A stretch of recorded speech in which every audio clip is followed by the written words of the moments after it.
Hey everybody, I got a quick hack here for you. If you got a little bit of wobble in your board, you can see right there, just a slight bit, a little bit frustrating and annoying. This can happen if you don't plane your piece out all the way, but not a big deal. I got a quick and easy hack for you. You take it over to the drill press. What you're going to want to do is you're going to want to set that drill bit depth to about an 1/8 or 1/16 inch into your piece, depending on how bad your wobble is. And when you drill those with a Forstner bit, you're going to end up with 4 completely level, even holes.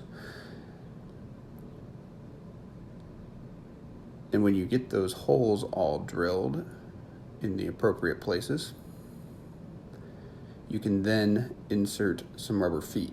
And now when you install those rubber feet, they're all going to be at the exact same depth, getting rid of any of the wobble that was in your piece.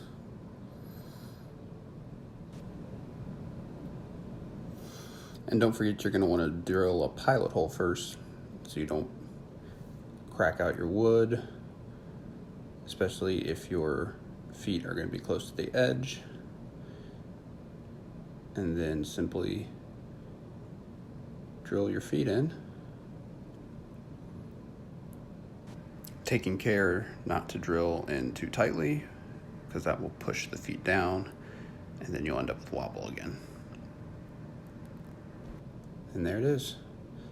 No more wobble, a perfect board.